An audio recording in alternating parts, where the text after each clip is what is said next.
there's been lots of struggle recently, and so that's a good sign. Mic's off, please. Okay.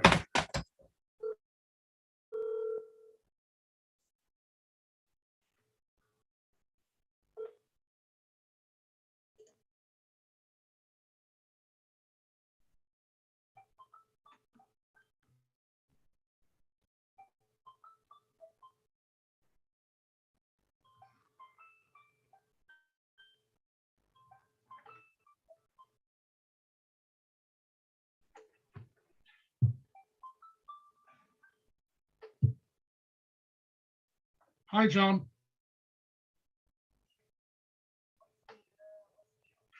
I've lost the YouTube. I've actually managed to broadcast it direct to YouTube on a different piece of a different URL.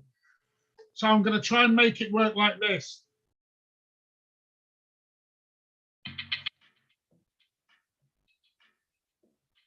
I lost it. The code didn't fire up the YouTube page you had. So what I've had to do is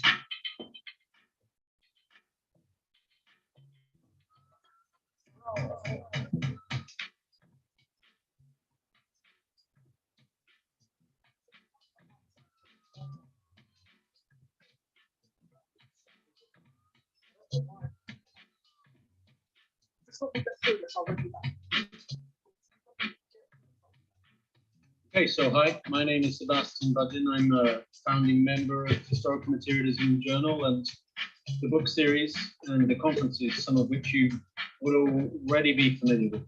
So I wanted just to pitch to you the idea of you subscribing to the journal, firstly. The journal comes out 4 times a year, published by Brill, over 1,000 pages of extremely important and stimulating Marxist theory and Marxist history. We have a discount at the moment for individual subscribers around the time of the London conference, and we very strongly both request and demand that you subscribe to the journal, that you get other people to subscribe to the journal, and of course that you get your institution, if you're part of a university or other institution, to subscribe to the journal. We need more subscribers for this project to be able to expand and continue. The second thing I really wanted to push was the book series. The book series you will also probably be familiar with. It's published by Brill Academic Press, and then all the volumes come out 12 months later with Haymarket Books in Chicago, paperbacks. We have more than 200 volumes published now, of translations of original work, of document collections, of translations from Marxist theory from across the world, from Japan to China, to India, to Latin America, very important Latin American list shaping up in the book series, and so on. It's a really crucial intervention in Marxist literature and in making Marxist theory available. That really hasn't existed on this scale since the 1970s. So we'd like you to look at the book series, buy individual volumes, perhaps take up the offer of the book club that Haymarket is promoting. And also, of course, again, if you're part of an institution, to get your institution to buy as many volumes as possible. Those are the 2 key elements of our activity, aside from the conferences, the journal and the book series. And we think it would be, it's essential, basically, for us, for our existence, for us to be able to continue to thrive, for those to expand. So please subscribe to the journal, buy the books in the book series, publicize both around you, and help us build the Historical Materialism project. Thanks.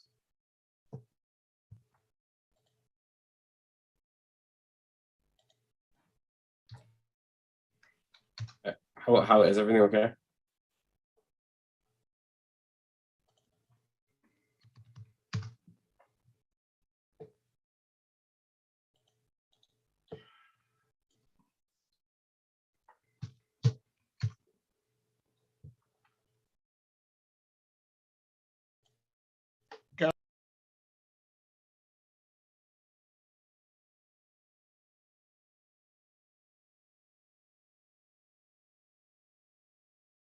Yeah.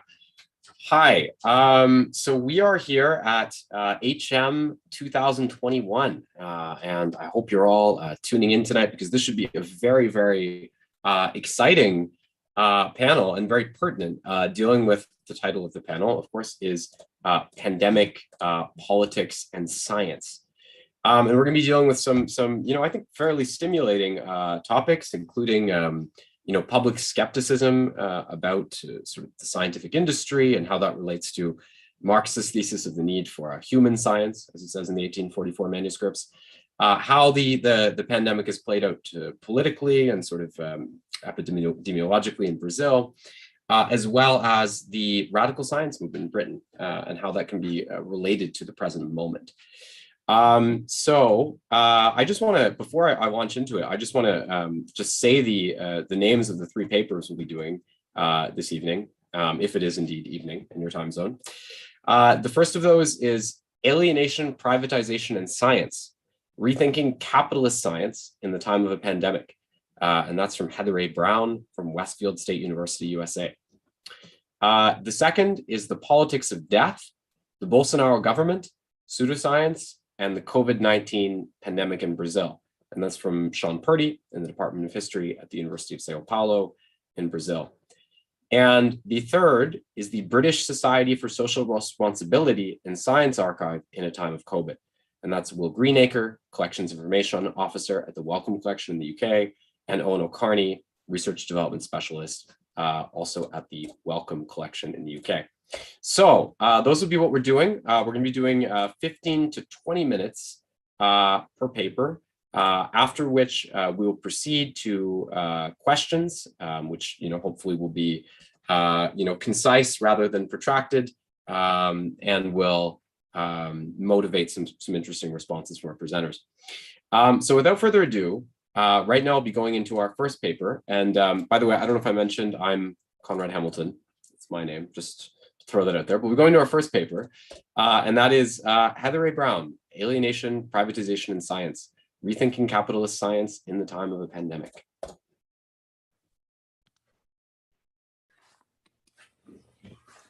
Okay, thank you everyone for coming today.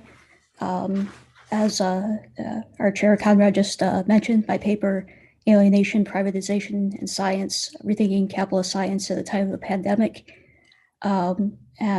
Actually, the title might be slightly misleading, that I'll be focusing a little bit more on developing science for socialism as well, and sort of a critique of capitalist science. So just sort of position of where we're at, specifically here in the US and a little bit on the world, dealing with these issues, that around 750,000 deaths here in the US. I put this together a few days ago and the number's gone up since then. Over 1,000 recently dying here in the US. Over 5 million worldwide have died of COVID. And as you see here, relative to those disadvantaged groups based upon racial categorization, there's at least a small difference between percent of the population versus actual deaths. And that number is probably lower than the actual number, that there are a number of states and localities that aren't reporting race. And in fact, almost every state at the beginning of the pandemic wasn't reporting race at all. So we can expect that there's probably more deaths in all categories, but looking at the numbers overall, probably more Hispanic and Black deaths than you see here. You also find very strong correlations on the basis of poverty or just overall general wealth, which in the US, of course, coordinates a whole lot more with this issue of lack of health insurance, which is tied to jobs a lot of times, and also just tied to the type of jobs that people have. And then indexing sort of general vulnerability on other sorts of factors. There's a correlation with COVID deaths and that. And only about 58% are fully vaccinated in the US. And that number probably slightly lower now that younger age groups are now eligible. So it's a little bit misleading that those that have been eligible for a while have had a little bit more. I think one of the primary lessons of the pandemic that I found just overall is sort of the way that it's made so clear the contradictions of capitalism relative to protecting life. And this category of essential workers is, I think, really key to that. On one level, the category of essential workers related fundamentally to this idea of life itself and those sort of jobs, grocery stores, at hospitals, first responders, all those sorts of things, that has a sort of transhistorical notion of sort of essential labor. But essential workers under capitalism and for sort of the way capitalism has operated, particularly in the United States, has also tended to mean expendability. It's meant low wages with few worker protections, even at some of the highest levels of jobs that doctors and nurses, skilled workers, not getting necessarily the PPE that they're entitled to.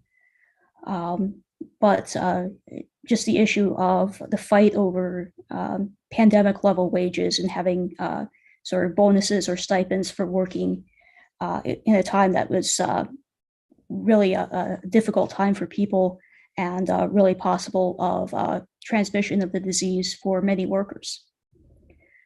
So it was sold as a sacrifice for the greater good of society, as it often is. But what this often meant was society under capitalism, which acknowledged certainly that essential work meant basic reproduction functions of sort of daily life, but at the same time has this abstract notion of the worker, the commodity, that sees all sort of workers as exchangeable, even though in a lot of cases they're not.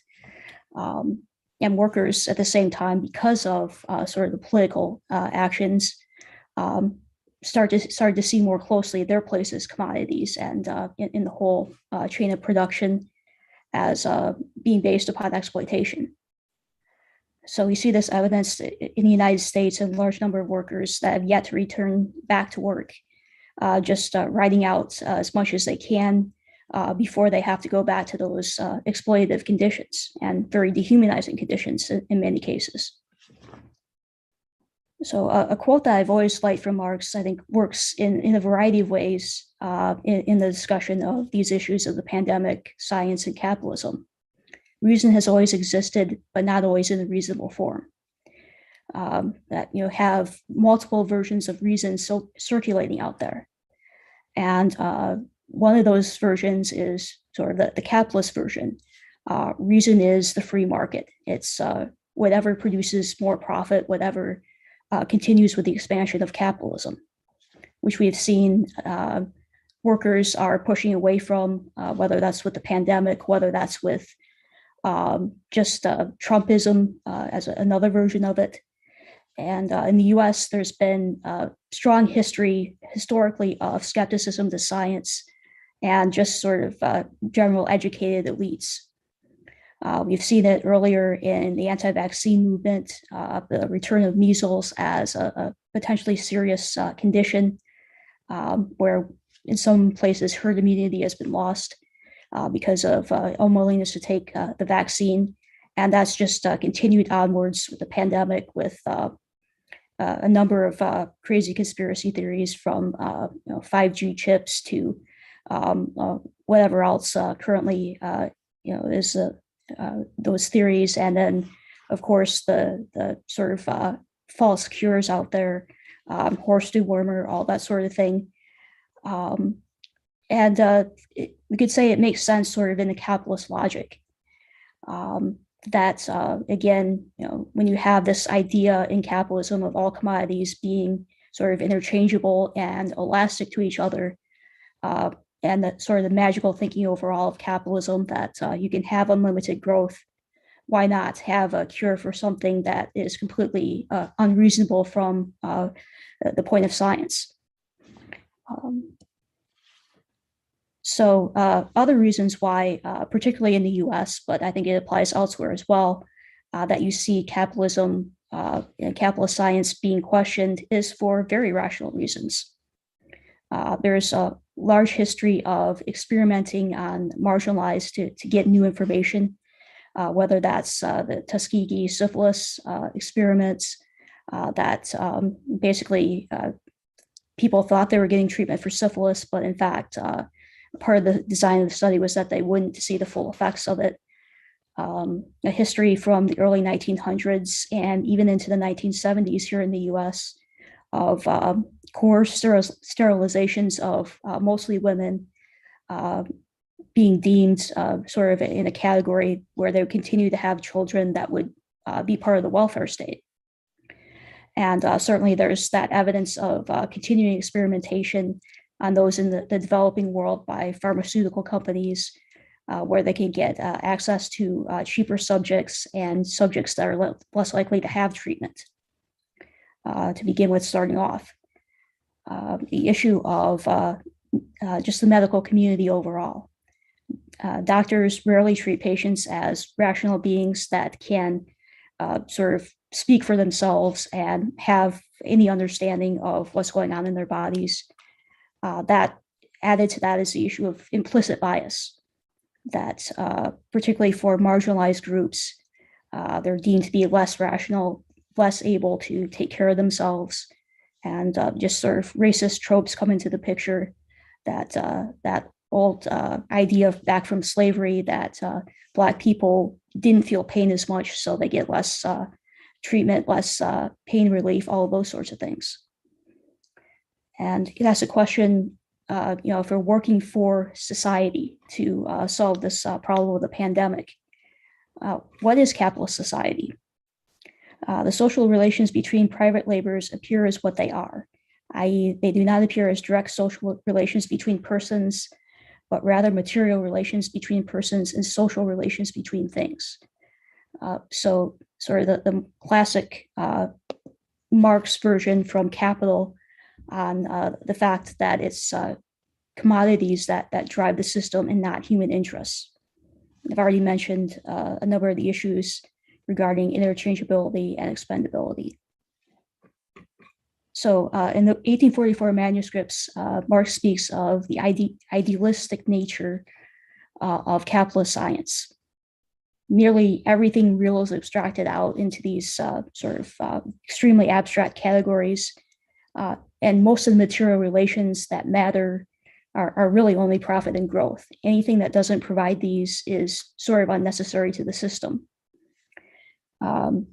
It's idealist because growth acknowledges no limits, either natural or moral. It's basically growth for the sake of growth. Idealist because it relies on fixed categories, which include a fixed category of human nature, one that has a lot of history, but is deemed to be just sort of this human nature that is the capitalist individual, the egoists seeking out their own needs. And finally, it's idealist because it's only abstractly social. It deals with these abstract categories on the basis of capitalist labor. So Marx writes in the 1844 manuscripts, natural science will then abandon its abstract materialist, or rather idealist, orientation, and will become the basis of a human science, just as has already become through an alienated form, a basis of actual human life. One basis for life and another for science is a priori a falsehood. Science is only genuine science when it proceeds from sense experience into two forms of sense perception and sensuous need. So socialist science would be on the basis where you see humanity at the center. And as I'll mention in a second, that it doesn't necessarily go against acknowledging the world around us. It views individuals as part of a community where all are valuable and not expendable. Worth would not be based on productivity, but instead the whole human being and what they have to offer to society, whether that's material, spiritual, moral, creative power, however you want to look at it. Every individual as an individual has their value to society. So work would not be the basis of getting access to the means of life and the means of sort of a better life beyond the essentials. Science in this case would become truly social rather than abstractly social. So it would be social in the sense that it'd be working towards a human good and an end towards that sort of empiricist neutrality that really perpetuates the status quo. Division of labor ends and science becomes the property of all, rather than science as something that's sort of pushed over us by the fact that simply it's used in the workplace and elsewhere to produce productivity for a few and not for the whole. Humanity includes the past in terms of looking back and learning from the past, the present, making sure that everyone's sort of taken care of materially and socially, and finally the future, that any sort of socialist science has to deal with environmental concerns, ecological sustainability, looking at the next generations and providing some basic sense of a continuance of human life and a move towards a better life based upon equality and understanding of the world around us. To do that, the natural world becomes humanity's object. One, in the sense that humanity better understands that, and humanity also understands nature and uses nature in sustainable sorts of ways, in ways that acknowledge that something beyond just having and consuming, but views a sort of social aesthetic that nature in and of itself has value, because those are things that we need to actually exist in life. So just a couple of quotes that I'll end with, this from Rosa Luxemburg, as we look towards the new society. But a day will come when another volcano lifts its voice of thunder, a volcano that is seething and boiling, whether you need it or not, and will sweep the whole sanctimonious, blood-spattered culture from the face of the earth. And only on its ruins will a nation come together in true humanity. And then Marx from Greenacre started pointing out these same sorts of issues that I've been talking about here. What is wealth other than universality of human needs, capacities, pleasures, productive forces, etc.? The full development of human mastery over the forces of nature, those of so-called nature as well as humanity's own nature. The absolute working out of its creative potentialities with no presupposition other than the previous historic development, i.e. the development of all human powers as such, the end in itself, not as measured on a predetermined yardstick, where he does not reproduce himself in one specificity, but produces his totality. Strives not to remain something he has become, but is in the absolute movement of becoming. Okay, so thank you for your time and attention.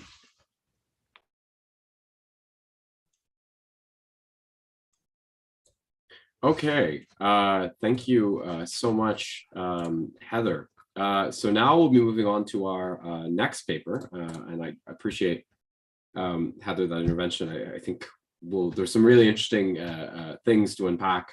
The subject of, the relationship of Marxism to science being a historical as well as controversial one. But now we'll be moving on to our next paper, which I think, is a really, really pertinent and compelling topic. That is the politics of death, the Bolsonaro government, pseudoscience, and the COVID-19 pandemic in Brazil.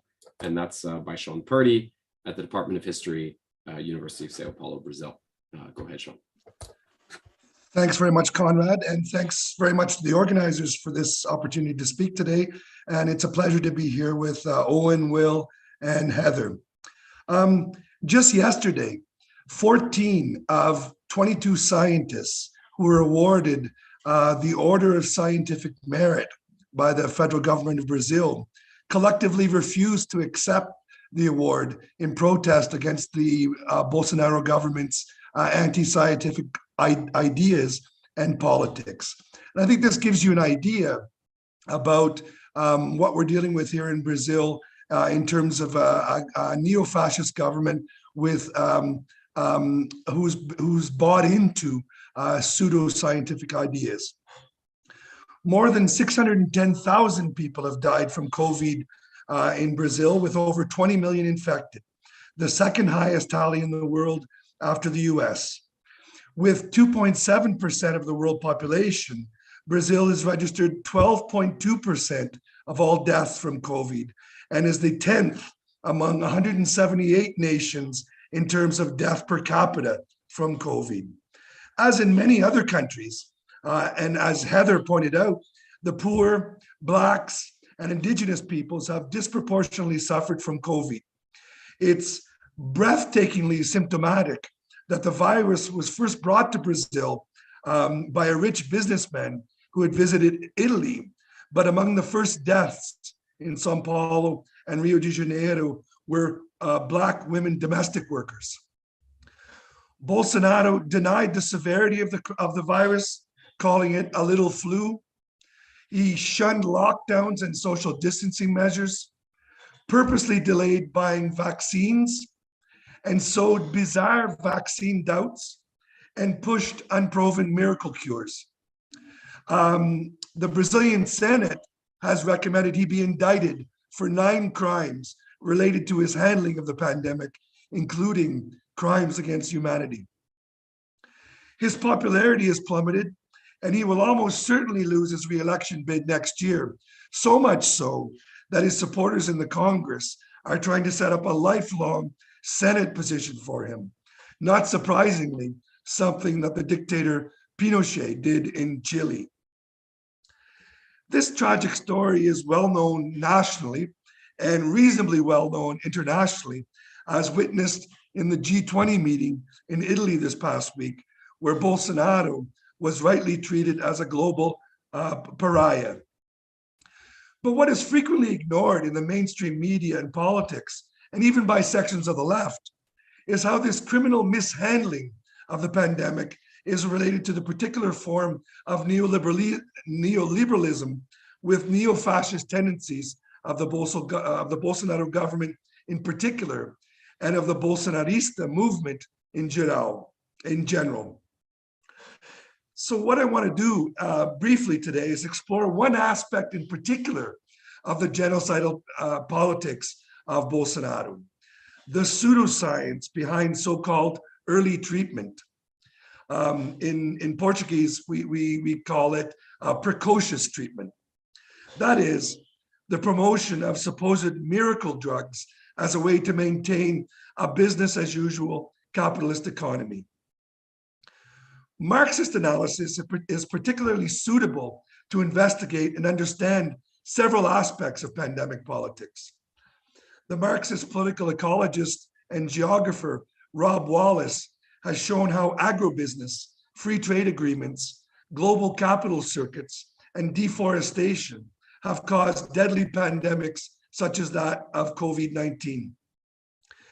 Grace Blakely, in her book, Corona Crash, has demonstrated the economic and human costs of the pandemic. Here in Brazil, Plínio de Arruda Sampaio Jr. And Vladimir Safatli convincingly argued that the sanitary tragedy in Brazil was a deliberate result of the ruling class's desire to put profit ahead of lives. Building on Plinio's and Vladimir's argument and an emerging body of work on the neo-fascist nature of the Bolsonaro regime, I'd argue that the genocidal pandemic politics of the Bolsonaro government, including the promotion of false cures, is part and parcel of its neo-fascist project. There are legitimate debates among Marxists in Brazil on whether the Bolsonaro project is fascist or neo-fascist or some other similar phenomenon.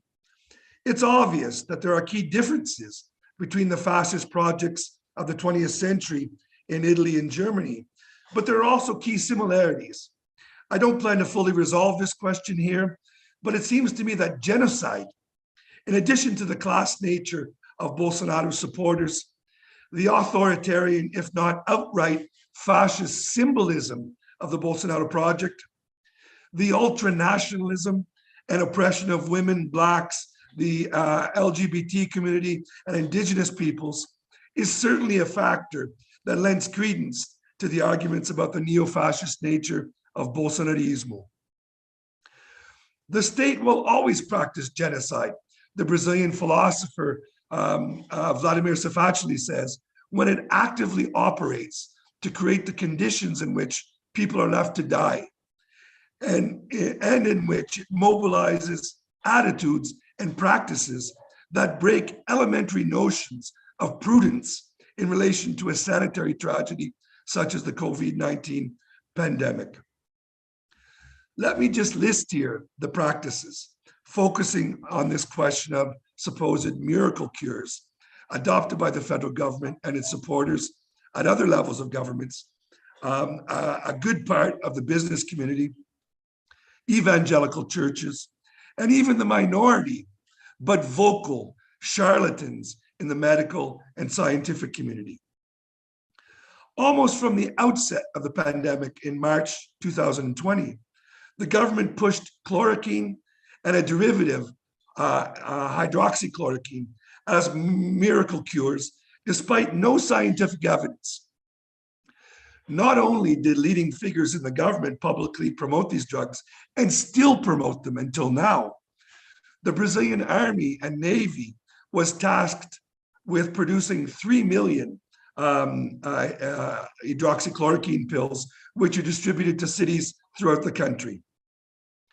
The private manufacturer of hydroxychloroquine in Brazil, the largest private manufacturer, which is Absin Pharmaceuticals, whose owner is a notorious supporter of the government and recipient of 120 million reais in loans by the State Development Bank in 2020, made over 1 billion reais in profits in 2020, in great part because of sales of hydroxychloroquine, vitamin D, and antidepressants, all of which have also been falsely touted as miracle cures.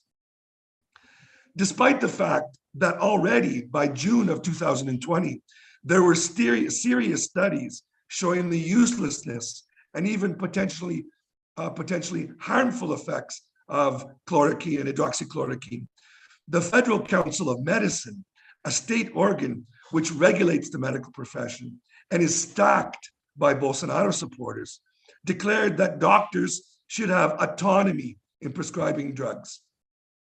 1 year later, the council repeated this declaration. And in fact, a vice president of the council repeated this declaration 2 days ago.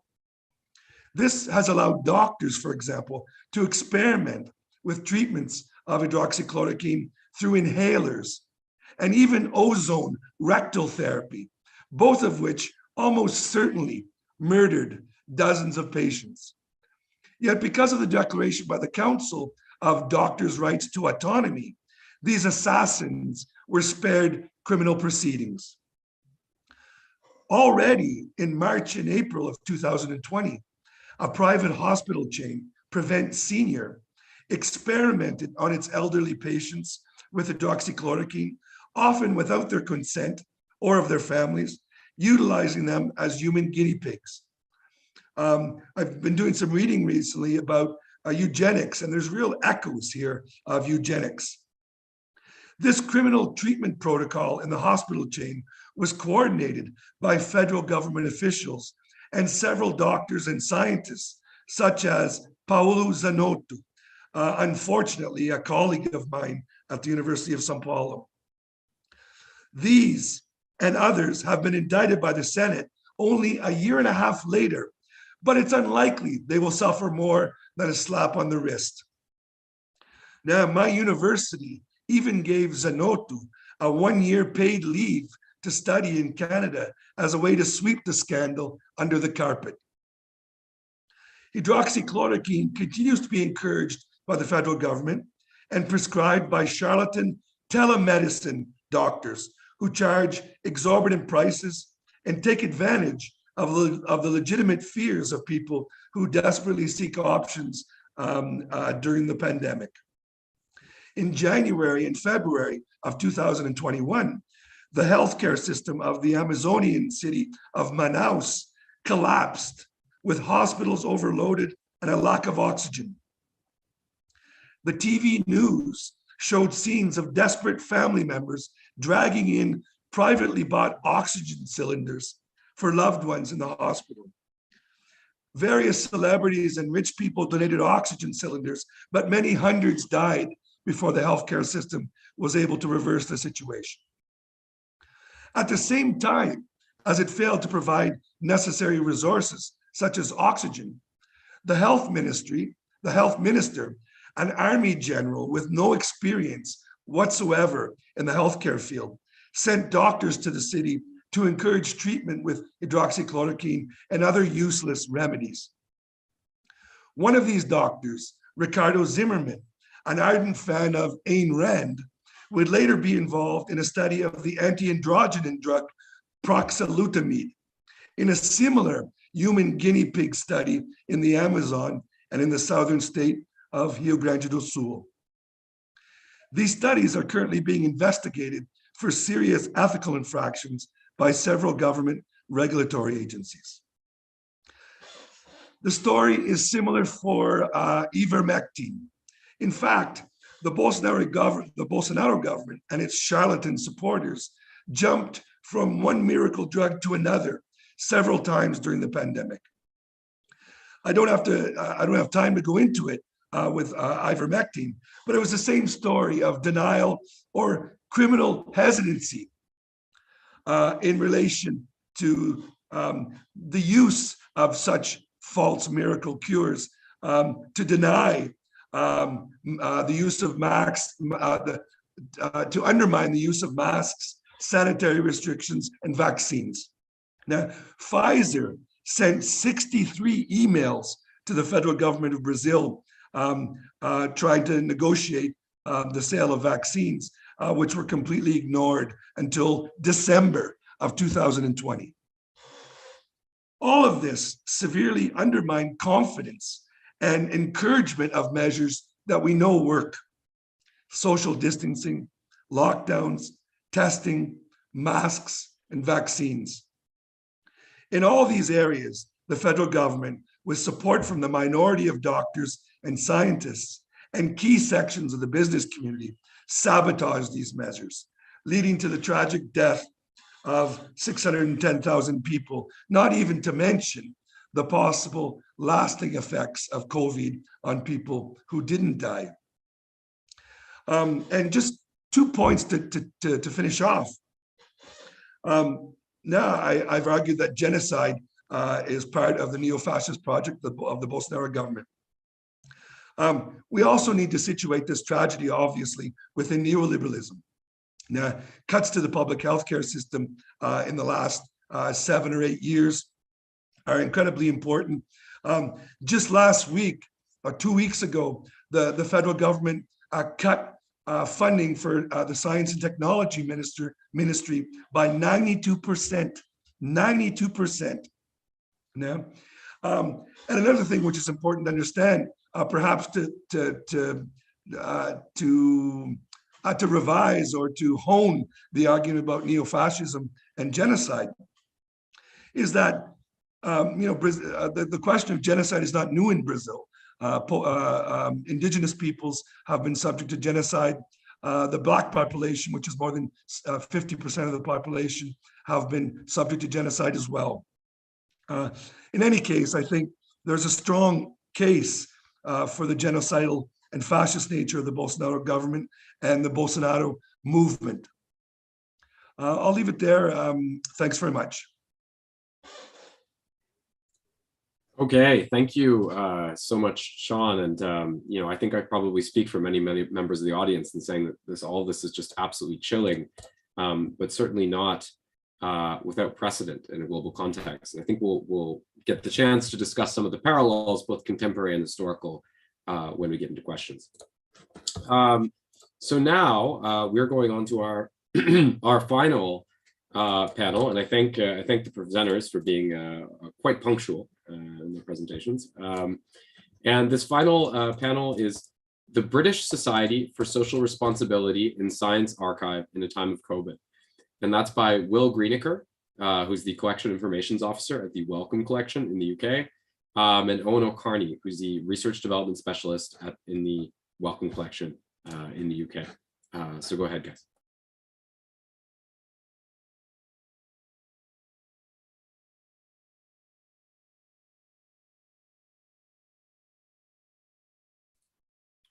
Thank you. First, I'm going to introduce the British Society for Social Responsibility in Science, also known as BSRIS, its archive and how Wellcome acquired it, and the work I've done so far to catalogue it. Then my colleague Eoin will talk about the wider historical context of BSRIS and the radical science movement. BSRIS was a network at the centre of a radical science movement in the 1970s among the scientific community and the public. It was formed out of a campaign in 1968 against university research on chemical and biological weapons. And its members had previously campaigned against nuclear weapons through groups including Scientists Against the Bomb, the Campaign for Nuclear Disarmament, and other left movements. BSRIS was primarily concerned with the political and social impacts of science and technology in areas such as health and the environment, among others. It had a significant focus on industrial health and safety, encouraging workers to identify hazards in their working and living environments and to take responsibility for improving these conditions and reducing the impacts on their health.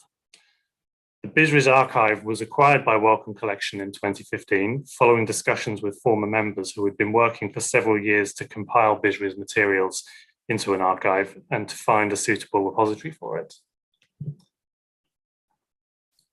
They set up the BSRIS website, shown here, which includes background information about the group and the wider movement. Initial contact with the group had been made in 2011, but discussions were reinitiated in 2015, prompted in part by an article by the science writer Alice Bell, which was commissioned by Wellcome's online magazine Mosaic, which is linked to here. Wellcome photographed some copies of the BSRIS journal Science for People to help illustrate the article, which led to further offers of material. Following further negotiations, the first donation of the BSRIS archive came to Wellcome at the end of 2015. As a museum and library that aims to challenge how we think and feel about health, we felt that the BSRIS archive would be a good fit for Wellcome's collections because of its focus on the radical science movement and its campaigning for change to improve society's health and reduce its impact on the environment. It fits with our goal of preserving materials from activist and community groups that contain stories and perspectives of interest to researchers and that might otherwise be marginalized or lost.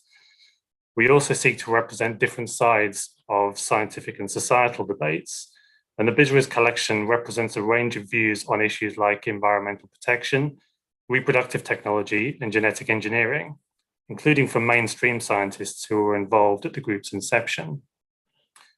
It's worth briefly noting the wider context of BSRIS and the radical science movement, including the French equivalent Science et Société and the US group Science for the People, who have an online archive of their journal of the same name, physical copies of which are in the BSRIS collection, and who are undertaking an effort to relaunch the movement for the 21st century.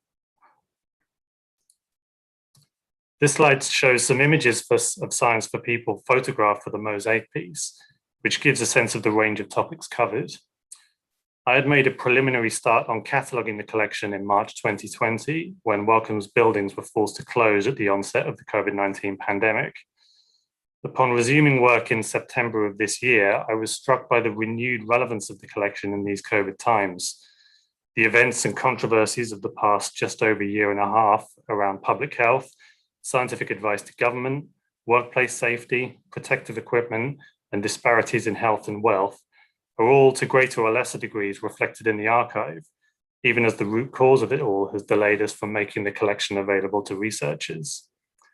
The climate crisis and last summer's Black Lives Matter protests have also brought additional resonances, as the collection contains material on environmental damage and on race and racism in the context of education and class. Among the materials with particular relevance are copies of Hazards magazine and papers from local hazards groups, both of which Eoin will touch upon, as well as other published materials on the impact of working and living environments on health. This slide shows some extracts from Science for People on these themes. There is also material relating specifically to women in the workplace, broadening the coverage of these themes beyond blue-collar, traditionally male forms of labor. Again, some of these themes have taken on additional resonance in light of the discussions around workplace safety that have emerged from the pandemic. At the core of the collection are the administrative and organizational papers of BSRIS itself, including meeting papers, newsletters and circulars, policy statements, essays and reports, as well as papers from other groups that form part of the wider BizRis network. Taken together, these materials provide an insight into science-based activism at a time when the social and environmental impacts of science were coming under renewed scrutiny against a backdrop of political upheaval and radical questioning of established power relations within society. As part of this, there is material in the collection on the use of technology in relation to power structures of social control, as shown here, and on the impact of developments like genetic engineering and reproductive technology, with a focus on the responsibilities of scientists to consider the political, moral, and philosophical questions inherent in their work. As well as the archive materials, there are numerous printed magazines and pamphlets, some of them rare and small circulation publications originating from other radical activist groups and collected by BizRis members.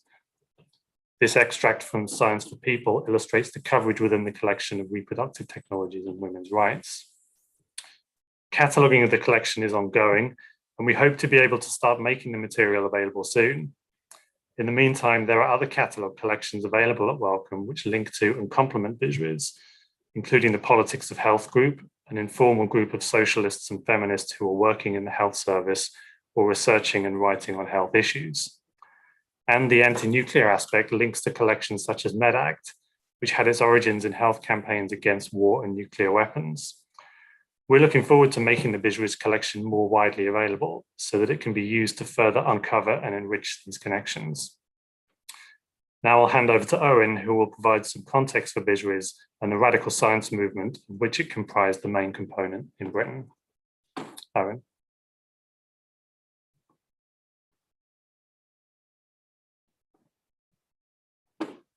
Eoin, you're muted.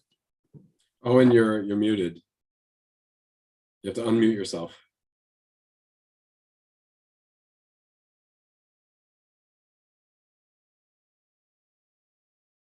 So on your bottom left, yeah, okay. Sorry about that. So next slide, please, Will. So BizRis and the radical science movement emerged out of the social upheaval of the late 1960s, with the phrase social responsibility in science dated back to the communist physicist J.D. Bernal's writing from the 30s. This was no coincidence. The J.D. Bernal Peace Library sponsored publication of the proceedings of the 1968 Chemical Warfare Conference that led to the formation of BizRis. So it makes sense to situate the group in relation to the previous social engagement of this older generation of left-wing scientists. A key moment in this prior history occurred in 1931, when a Soviet delegation intervened at the Second Congress of the History of Science and Technology in London. While several delegates soon fell victim to Stalin's terror, their analysis, which also fell into obscurity in Russia, left more impact in Britain, where scientists such as J.B.S. Haldane and Hyman Levy joined Bernal as party members or fellow travelers in the science and society movement. This photo of a medal made to mark the occasion comes from the second edition of the Soviet delegation's papers, which featured an introduction by Gary Wersky, one of the Radical Science Journal editors. This periodical came out of the same building that housed the BizRis office. The biochemist and historian of Chinese science, Joseph Needham, who Wersky credited with bridging the generation gap, provided a foreword, and Wersky also wrote The Visible College, a biographical history of Bernal, Needham, and their peers. New left scientists and historians such as Wersky engaged in a critical dialogue with these predecessors, critiquing them for scientism and technological determinism, while still acknowledging an intellectual and political debt. Hence, this material's relevance extends back chronologically through such historiography. More broadly, the 1930s was a reference point for those who faced another period of social, cultural, political, and economic crisis in the late 1960s. Next slide, please. The Vietnam War provided the immediate impetus for the conference that led to the formation of BizRis. The organization was formally launched the following year when CS gas was first deployed in the north of Ireland, bringing chemical weapons use close to home for scientists in Britain and paralleling international social unrest from Detroit and Paris to Prague and Turin. In August 1969, apprentice boys marched in Derry, precipitated the Battle of the Bogside. 3 days of intense communal violence saw more than 1,000 cartridges of CS gas discharged into this Catholic neighborhood. The following month, BISRIS began an investigation there, highlighting several suspicious deaths in their own homes of vulnerable people, among them a baby. It found that tear gas was ineffective against motivated young rioters and served instead to collectively punish a whole community. Technologies of social control became an ongoing focus. John McGuffin acknowledged BISRIS' support in his book, The Guinea Pigs. Here, the anarchist civil rights veteran described how 14 Irish internees were involuntarily subjected to psychological torture experiments, resembling practices leaked from Abu Ghraib in Iraq decades later. Another BISRIS pamphlet, Technocops, discussed how the use of surveillance technologies such as automatic number plate recognition extended from Ireland to Britain following the miners' strike. Next slide, please. Work constituted another field of interest. BISRIS published on a range of workplace hazards, as Will has mentioned, from industrial exposure to noise, vibrations, and asbestos, to issues associated with the working conditions of women in offices. Members collaborated with trade unionist Mike Cooley, a central figure in the development of the Lucas Plan. This imaginative proposal to stave off redundancies in the avionics sector through redeployment into what was referred to as socially useful production highlighted the relationship between science and industrial technology. Likewise, the Radical Science Journal fed into the labor process debate. This critical re-examination of how technology transforms work, sparked off by Braverman's labor and monopoly capital, met the growing threat of restructuring in the mid-1970s. Local hazard groups, hazard bulletins, and the magazine Hazards came out of collaboration between BISRIS and rank-and-file trade unionists. Even as the balance of forces at work shifted dramatically, shop floor workers retained some leverage over health and safety issues. The magazine Hazards still exists today, and local hazard groups continue to offer support to union safety reps, one of the most tangible legacies left after BISRIS folded in the late 1980s. Next slide, please. BISRIS' opposition to scientific racism also retains relevance. Alongside US comrades, members refuted Jensen and Eysenk's claims about inherent racial differences in intelligence. They also challenged biological determinism more broadly, as exemplified by E.O. Wilson's sociobiology. Feminist perspectives were articulated within the radical science movement too, with contributions on the experience of women scientists among the gender issues featured in BISRIS publications. Likewise, the contribution of members to the analysis of science within the women's movement can be seen in the Virago title, Alice Through the Microscope. Next slide, please. All this points towards political and intellectual connections between the radical science movement and the wider social movements and theorists of the period. I want to highlight further examples in relation to Stephen and Hilary Rose, two of the founders of BISRIS on the one hand, and the Radical Science Journal on the other. These parties often seemed at odds with one another, reflecting how the radical science movement constituted part of a broad, open tendency within the Marxism of the day. While engaged in historical and social analysis of science, the Roses maintained an epistemological and ontological commitment to scientific realism, however critically. They also edited a 2-volume book of ideology of/in the natural sciences, which included chapters by an international array of writers, among them US mathematician and Black liberation activist Sam Anderson, Italian physicist Marcello Cini, co-founder of the dissident communist newspaper Il Manifesto, and Jean-Marc Lévy-Leblanc, who co-edited a similar volume in French to which the Roses contributed. Meanwhile, founding editors of the Radical Science Journal, Gary Worski and Bob Young, contributed to the first issue of the journal Science Studies, which was co-edited by David Edge, head of the University of Edinburgh Science Studies Unit.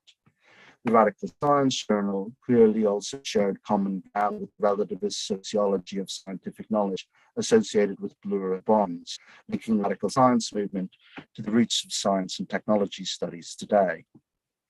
To finish, I invite you all to consider this inscription from a copy of the Radical Science Journal, which I've discussed previously with colleagues at Wellcome. Despite the superficial effusiveness with which it expressed pleasure at the Wellcome Institute for the History of Medicine subscription, one colleague detected a somewhat barbed tone. Maybe this reflected the circumstances in which Bob Young left the Wellcome Unit for the History of Medicine in Cambridge. No doubt it also reflected ideological differences between these scientific radicals and an organization that, however open it was, both the public and in its acquisitions policies, appeared very much part of the establishment. Next slide. Today, the BizRes archives are held by Wellcome Collection, a museum and library that, as Will said, aims to challenge how we all think and feel about the social and cultural context of health. And this paper serves as an invitation to you all to consult such material once Will has finished cataloguing it, along with the wider collections in your research. And I think today we've seen, some examples of current research that has shared relevance with this. So please check the Wellcome Collection website to see when material becomes available.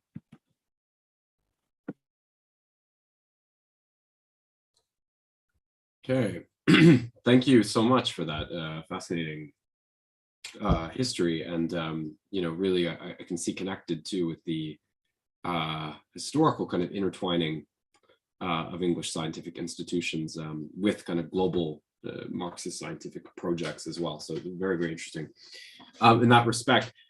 So where are we? So we have the chat going here. Let me just take a look. Where are we with questions now? Do you have anything? Let me see. So I do not see any questions at this time. So what maybe I'm going to do is maybe I'll just put out, I'll start with a question. We can kind of see where that goes. Does that work for you guys? Yeah, get things rolling. Okay, and if you guys would like to interact a little bit too, it doesn't have to be me driving this as well. So maybe I'll start with a question for Heather. So I enjoyed your presentation a great deal. Now, when I do want to ask though, when you talk about, when Marx really talks about in the 1844 manuscripts of human science, I'm thinking a bit here of some of Andrew Feenberg's commentaries on this. And one of the things he points out is that there's a kind of paradox in the 1844 manuscripts, because Marx seems to be, inferring, right, that if we abolish, the alienation of sort of producer and product, right, that will effectively abolish the philosophical relationship of subject and object, right? So you mentioned there, like, sort of, you use the phrase, I think you were talking about nature becoming an object for man and this kind of thing. And Feenberg's point is that this is a little bit, it's problematic, right? And really even less plausible than philosophical idealism in a way, because it's like, if you were to in what he isn't, how would it work, right? That were we to create, for example, like a human science, right? Were we to organize production for humans, right? How would it necessarily follow that something like the subject-object distinction would be abolished and we would acquire this, elevated understanding of nature? I mean, one could also understand that in a way as a sort of strong anthropocentrism, right? And this sort of coming out of the kind of transcendental paradigm, which Marx is still sort of functioning within in the 1844 manuscripts. So do you have any comments on that tension at all there? Because I think it's quite a serious one with the manuscripts for sure.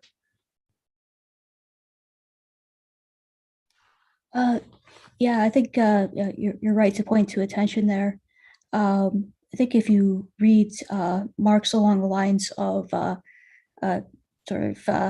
dialectically overall and this notion of Aufhebung that I believe he's using in the translations there, that it's more of a transition to a new kind of relationship between subject and object, where it isn't sort of the constant situation of sort of total transcendence of subject object, but sort of a less conflictual relationship between the two, where humanity sort of realizes that as much as they're a subject, they're also an object of nature.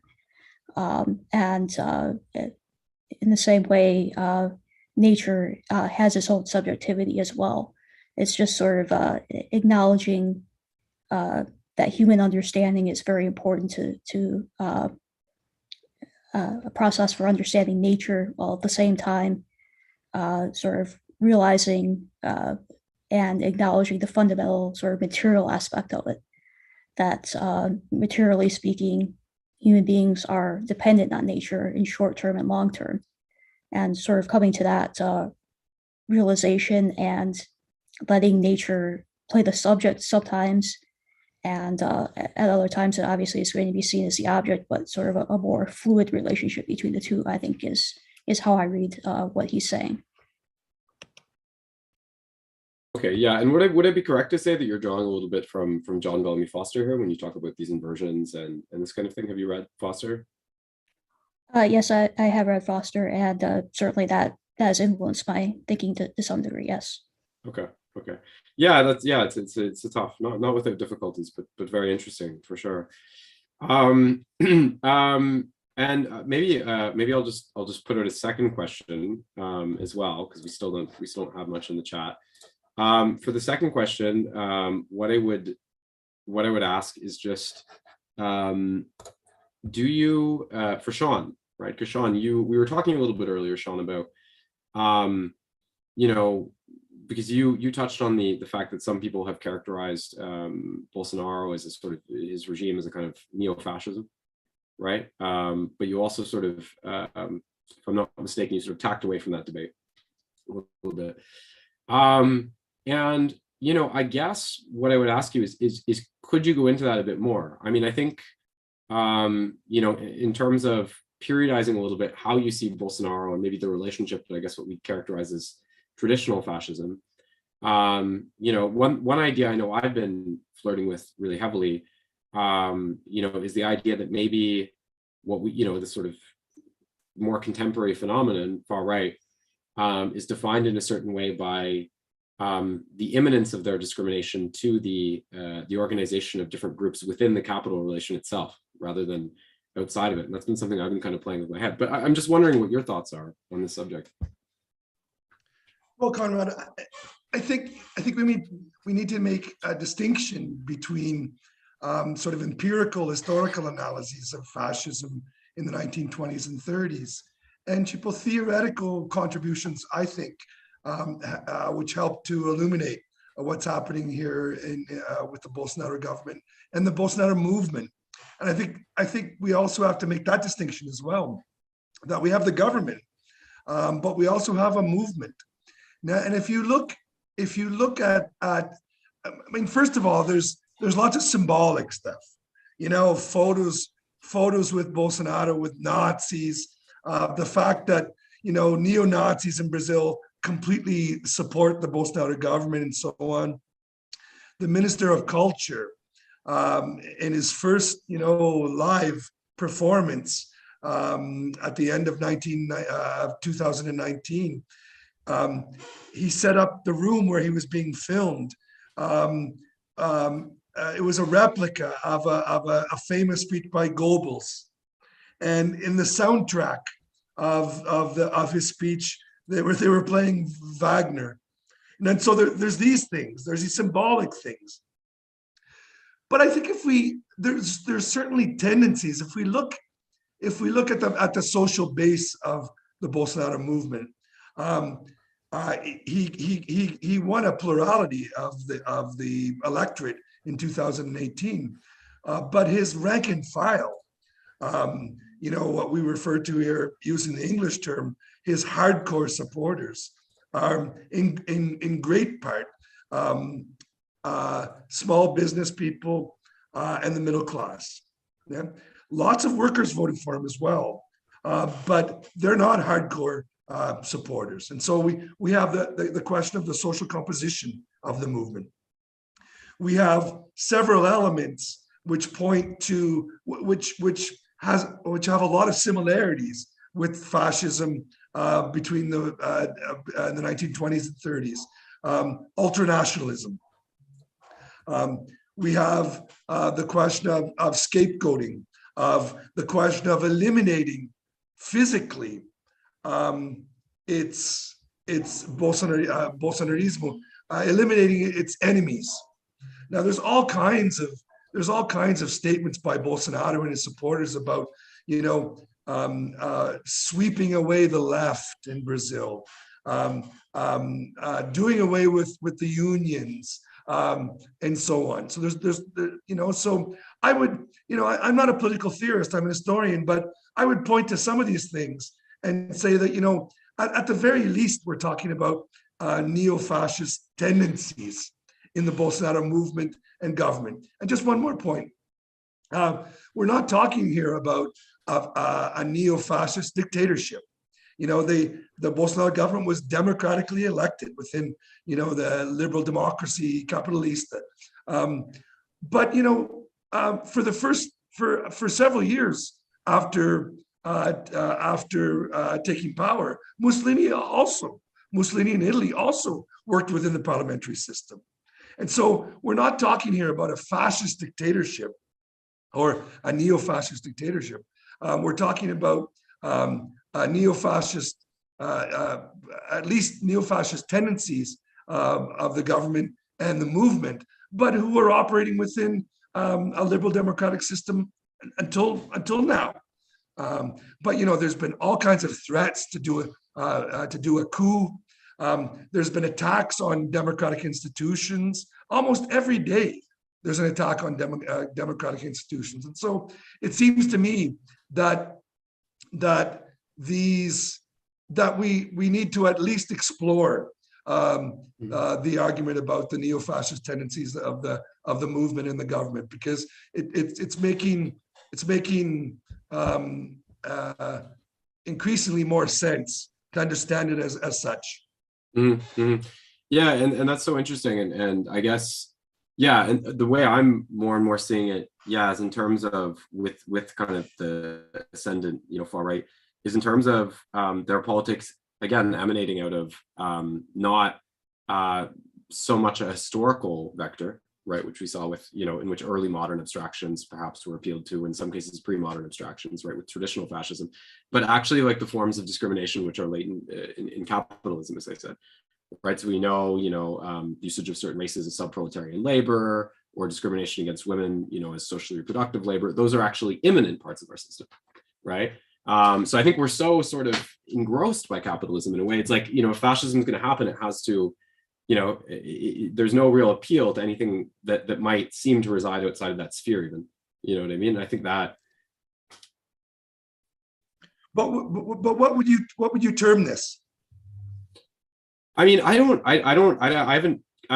started thinking about it because I have a friend and he wrote a book called What is Postmodern Conservatism, right? And then I started kind of thinking about Jameson's diagnosis of postmodernism, right, is indexing to this total sort of subsumption of capital. Well, is it possible that conservatism itself, now, because someone like Burke is trying to kind of look to something like a pre-capitalist sort of structure and appeal to it nostalgically, right, which is conservatism. But I think you see those elements in fascism. And I wonder today if it's not like just totally imminent, right, to this capitalist subsumption itself, if that doesn't make some sense.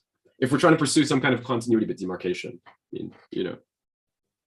But just one point, I don't want to hog the conversation, but yeah, with all the problems, with all the serious problems with Donald Trump, for example, there wasn't any of that sort of like discourse or symbolism, I think, of Nazism, right?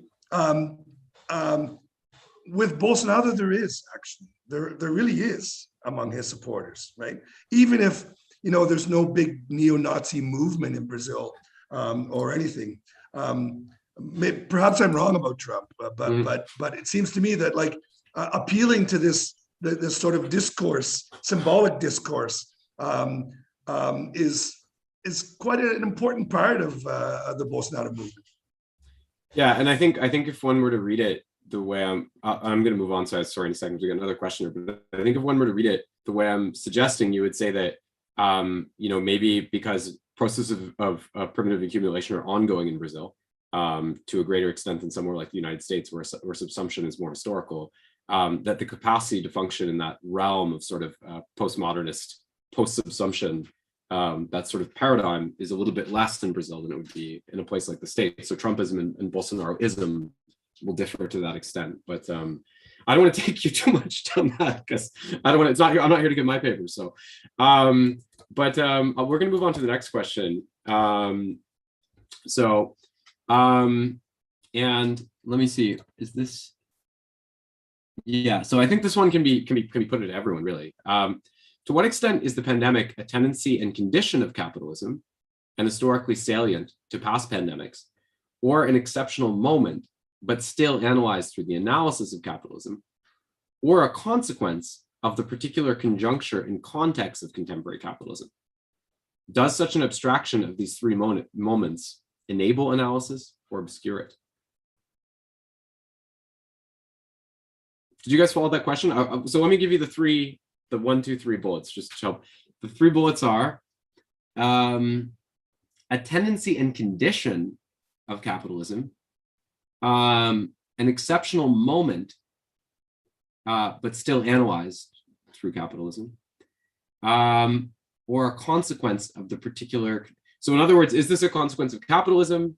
Is it a consequence of a specifically contemporary capitalism, or is it something that should be seen as somehow external to capitalism, but is nevertheless being, analyzed or experienced through that prism? That's sort of the question.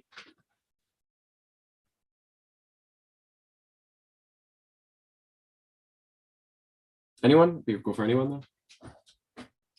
Give you a minute here. A little awkward. Give you a minute.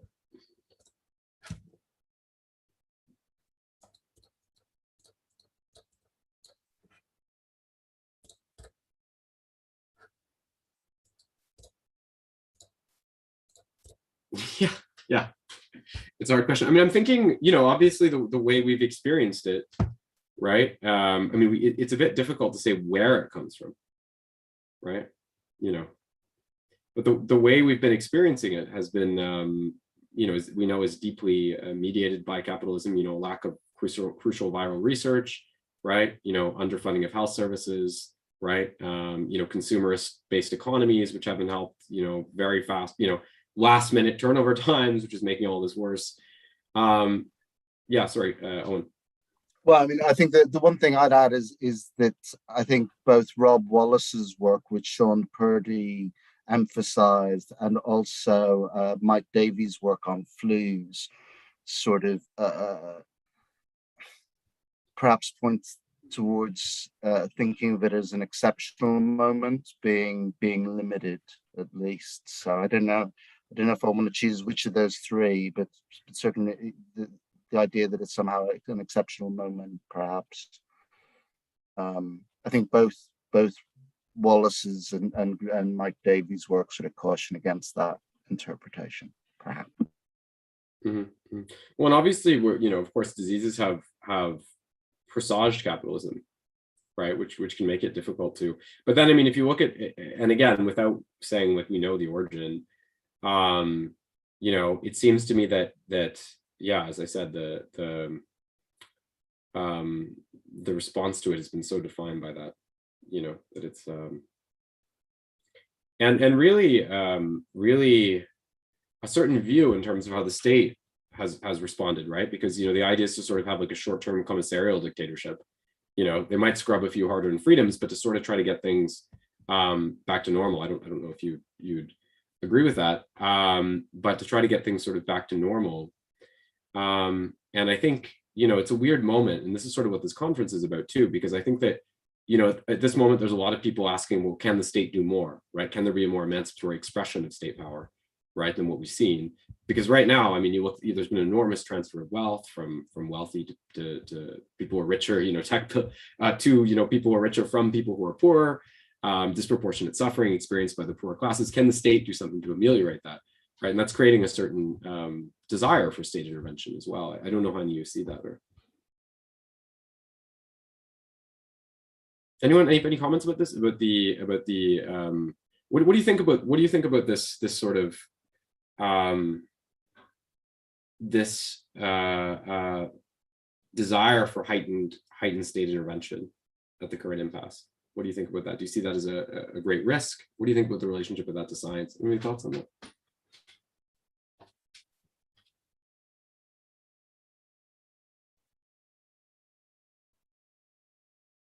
No?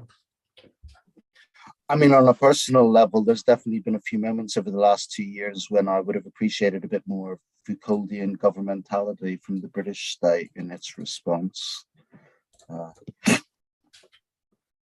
That's not flippant. Mm-hmm, mm-hmm. Yeah, and that's kind of a weird thing, right? Because like it's like coming at it from this sort of post-structuralist paradigm where the state is necessarily the sort of malevolent sovereignty.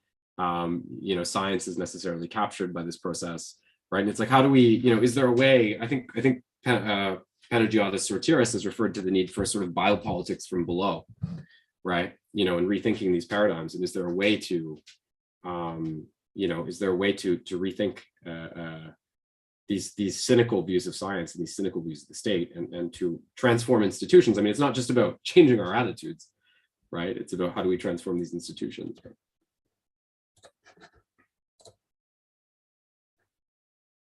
Any further thoughts on that? Do you have any further thoughts on that? No. I have no doubt that if the federal government of Brazil, for example, took a serious and sane politics during the pandemic, there would have been much less death. And this is what the left pushed for, and this is what the movements pushed for, what the unions pushed for things like.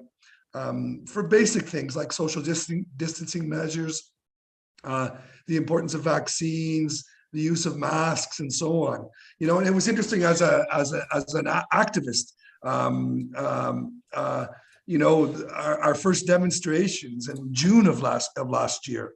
How there was a debate about whether we should have went to the street or not.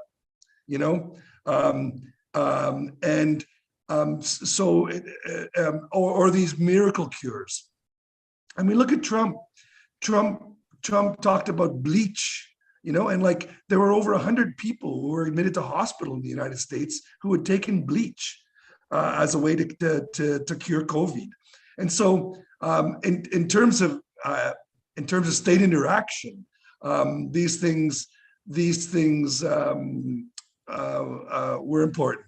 But at the same time, there were more responsible state governors in Brazil, for example, who were against Bolsonaro, but who were right-wingers and neoliberals as well. And so at the same time, as they were following a relatively decent pandemic politics in terms of trying to protect people, they were cutting workers' pensions and attacking public sector workers. So there's all these contradictions involved in things. We joked about things when we were at home during the pandemic about how wow, Chipo, this conservative governor, he's doing the right thing, and so it's a difficult question to answer. No, and that's exactly it too. I think when you talk about hypocrisy, because it's like I was saying with underinvestment in viral research, health services, precarity, which has made this also much worse.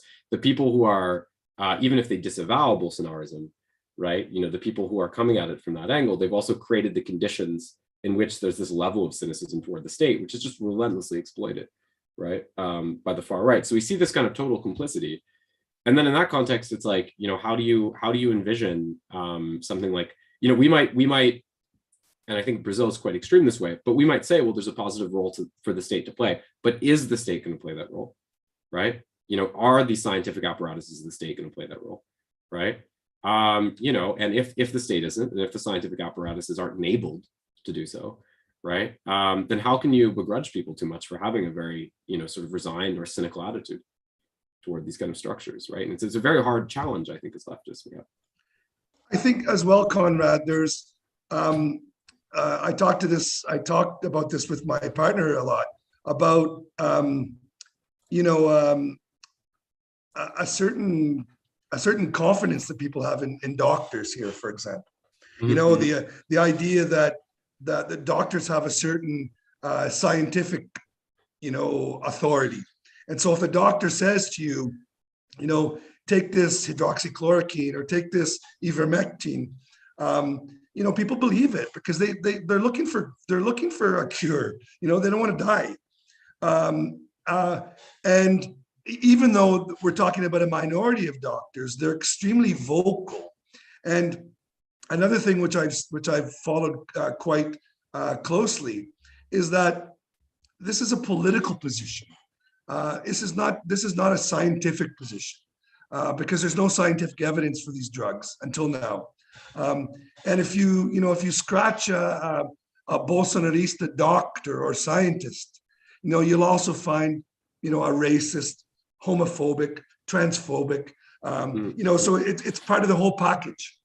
It's not just a medical error or a scientific error. It's actually part of a political project. Keep the capitalist economy running, you know, and lockdown, social distancing, and so on are going to cause problems, economic problems.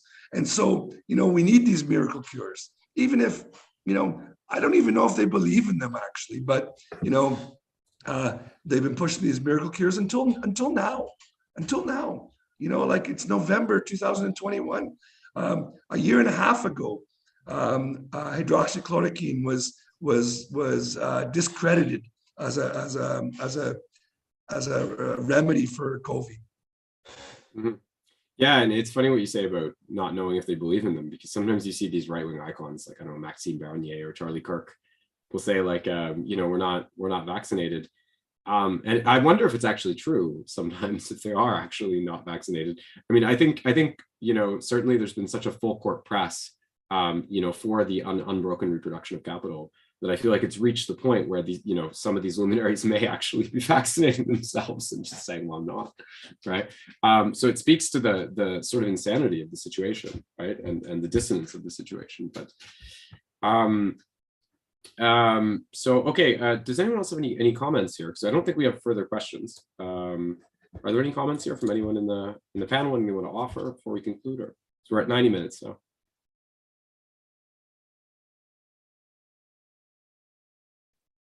No. Okay. All right. In that case, guys, we are going to conclude. Thanks so much to everyone. I thought it was a great discussion. We had a little bit of technical difficulties, unfortunately. So thank you to Heather, Sean, Will, Eoin, and as well to I think he prefers not to be mentioned on camera, but the guy running our technical stuff. So thanks everyone, and thank you to you, the audience of HM Online 2021. And I encourage you to come out for our, just one second here. I encourage you to come out tomorrow because at 12 GMT, that's UK time, there will be a panel on Marxism in India. So that's Dissenting Bodies, Disruptive Pandemic, Farmers' Protests, and Women's Participation in Mass Mobilization in India. And that will have Paramita Chakrabarti and Craig Bandist, with no chair specified yet, but maybe if I went to Eventbrite, I would see it.